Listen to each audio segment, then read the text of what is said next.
요즘에는 이런 성우님이 말씀하신 보이스피싱 관련 사기 말고도 또 미디어가 발전하면서 이런 SNS를 활용한 범죄가 좀 많이 발생하고 있는 걸로 알고 있는데, 이제 도원님이 준비하신 이런 범죄는 어떤 건가요?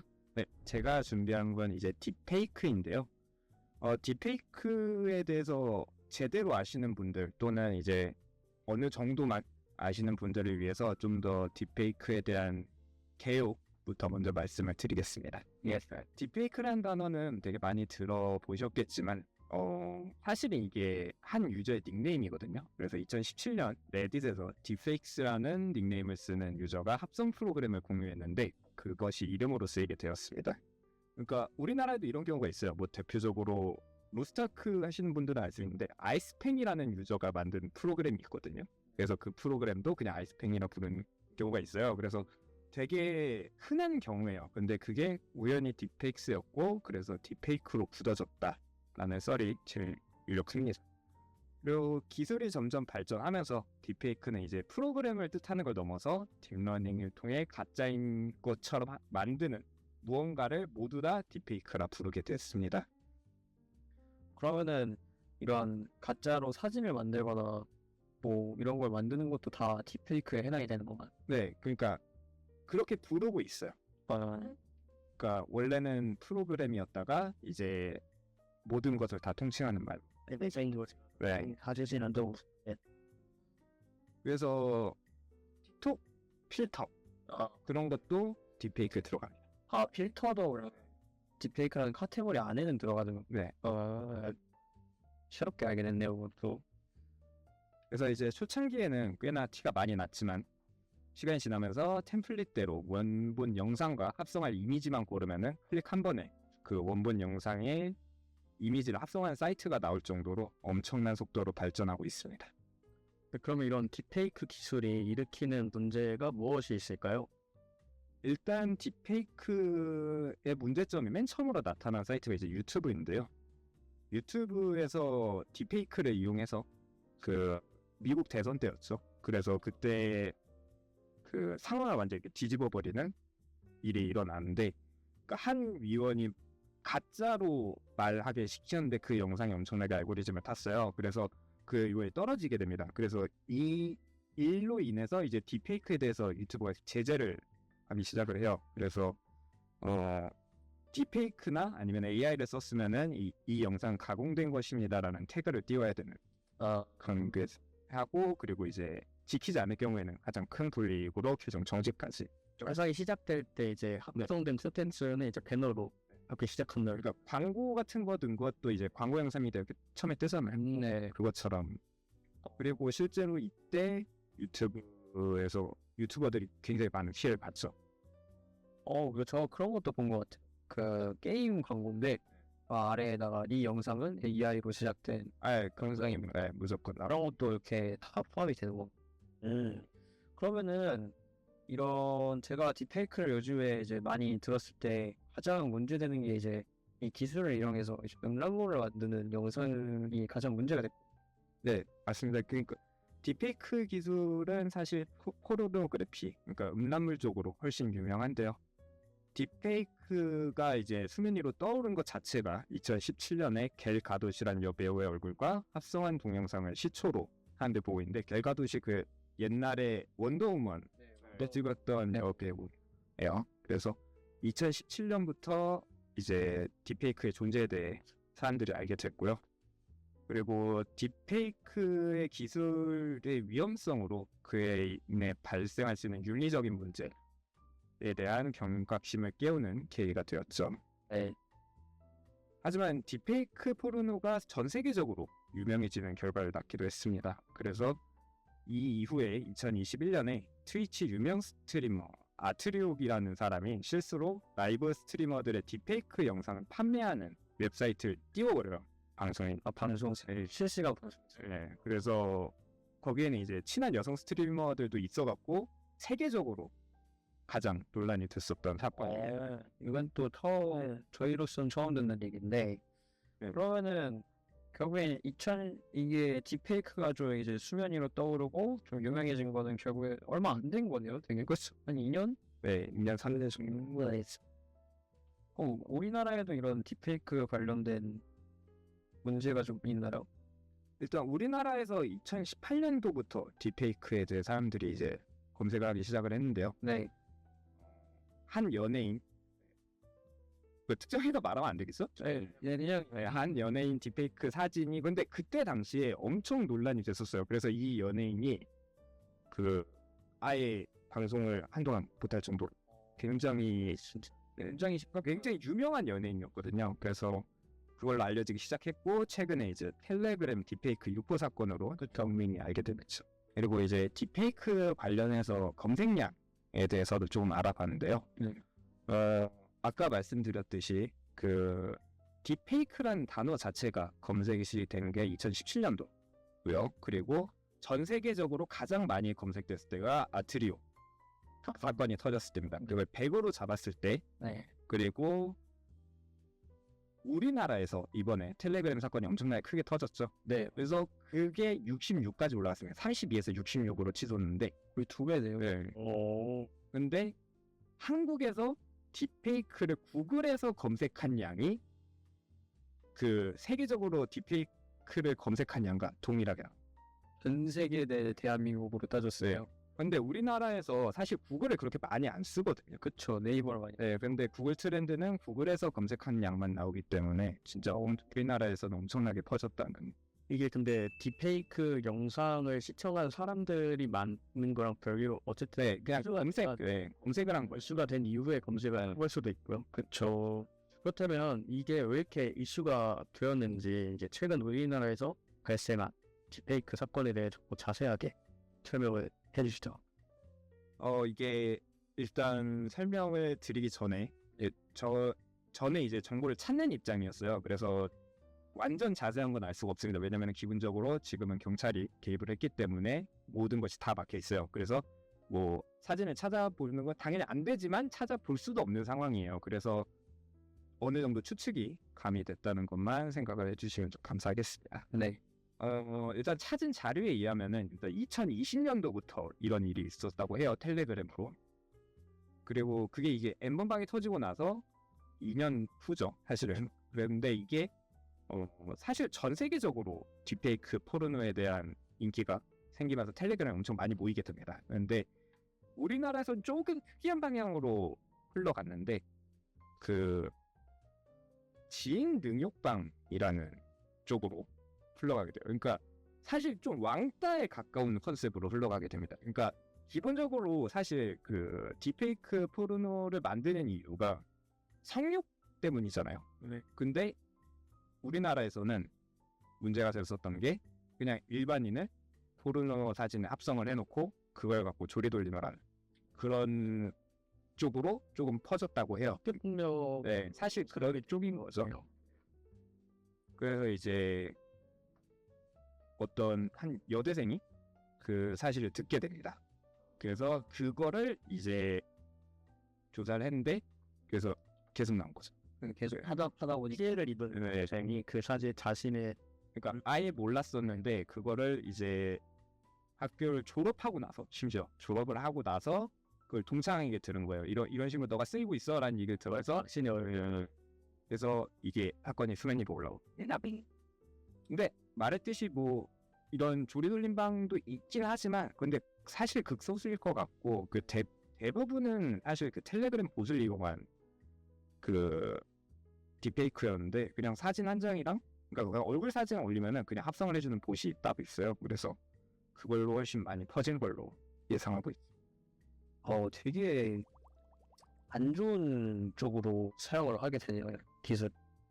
근데 딥페이크가 꼭 안 좋다라고는 말할 수 없는 게, 뭐 어린 시절을 구현해서 딥페이크를 쓴 이제 살인자 장난감이라는 드라마도 있었고요. 굉장히 화제가 됐었죠. 아역 배우를. 네, 그냥 감독이 자신의 생각에는 그 아역을 쓸 수가 없다. 그러니까 다른 사람이라서 쓸 수가 없다라는 그 가치관을 갖고 있어서 그래서 딥페이크를 했다고. 손석도 배우였나? 네, 맞아. 손석도 배우의 얼굴을 딥페이크에 활용해서 아역 배우로 만들어.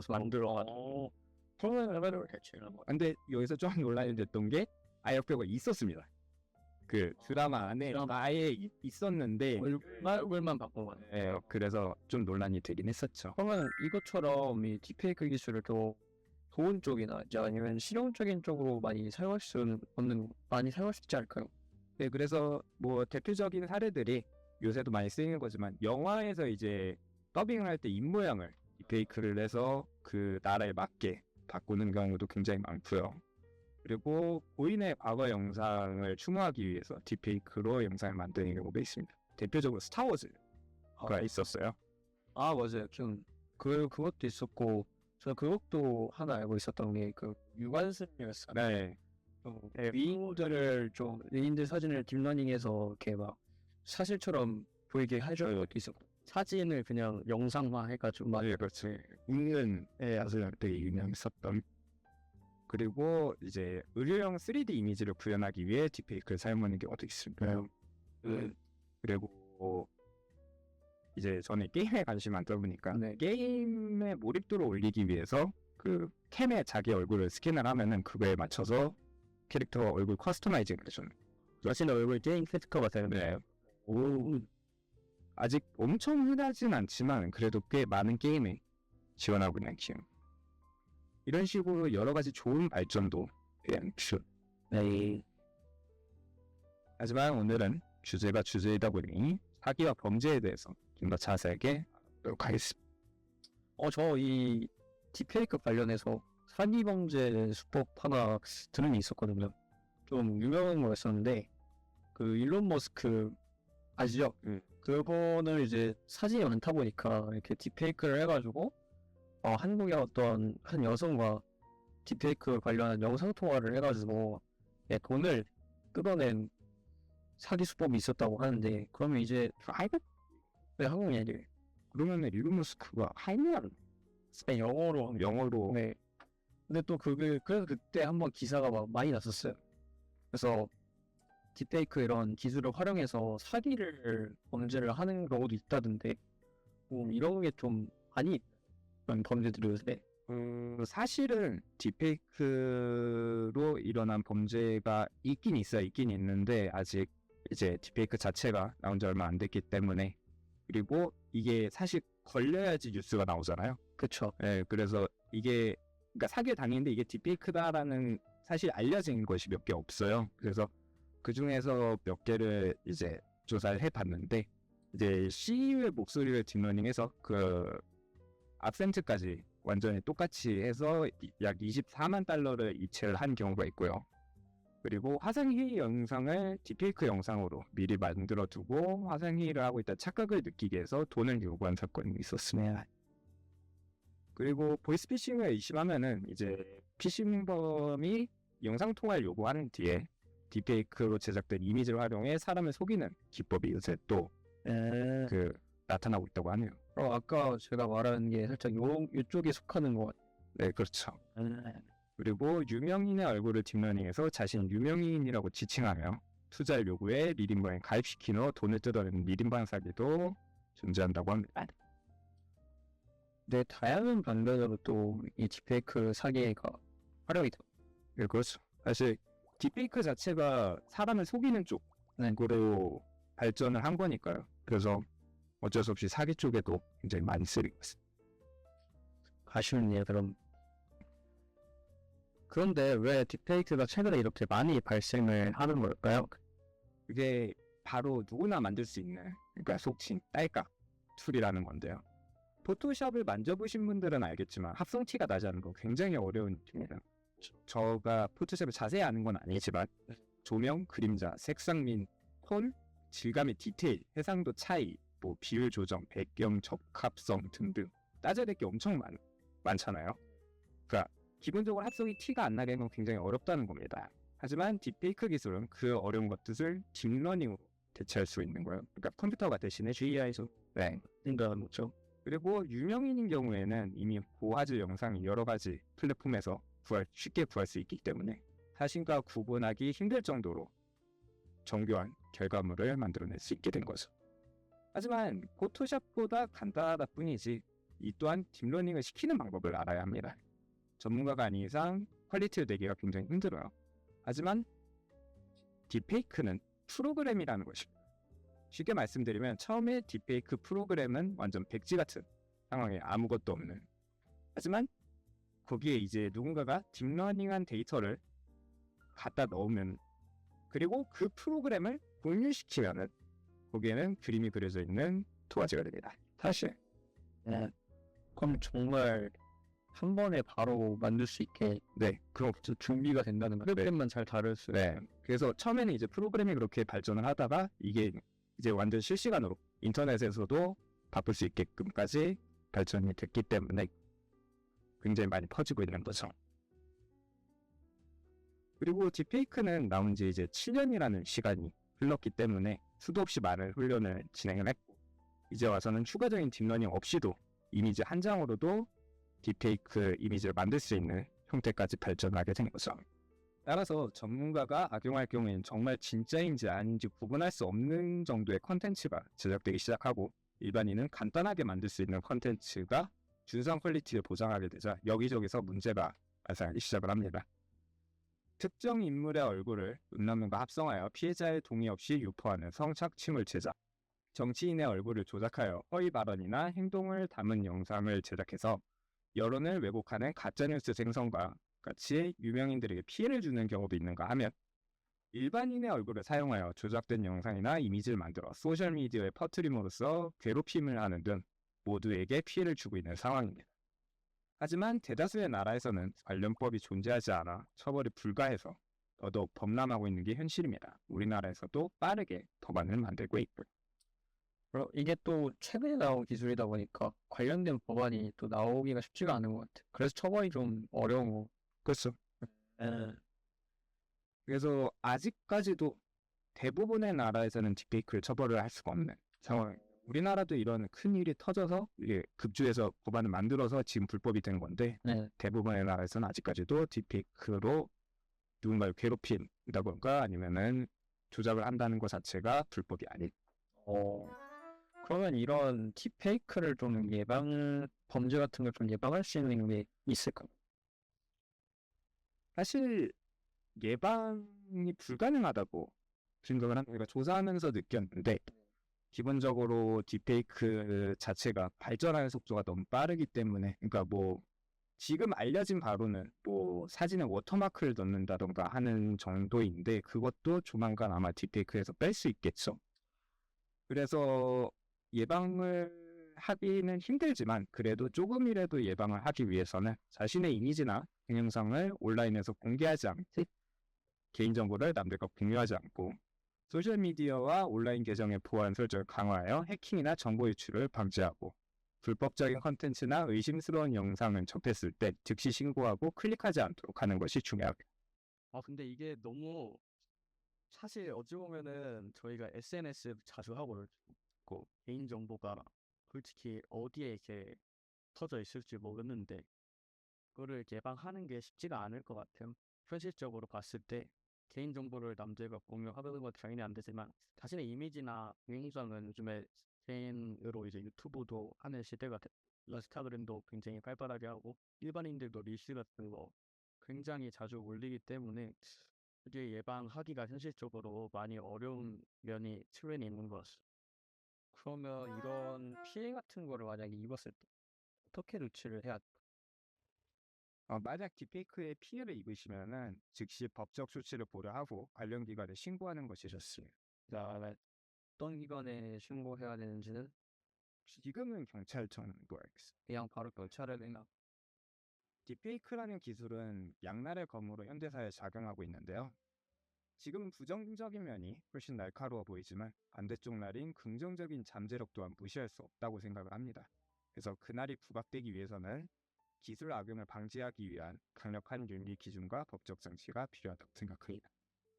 네, 잘 들었어. 그럼 마지막으로 준비된 건 무엇이 있죠? 이제 앞서 말씀드린 보이스피싱이랑 이제 딥페이크 관련한 비슷한 사례 중에서도 이제 요즘 피해가 좀 급증하고 있는 게 바로 로맨스 스캠이거든요. 그래서 이거에 대해서 한번 좀 얘기를 해보려고 하는데 두 분 혹시 이 로맨스 스캠에 대해서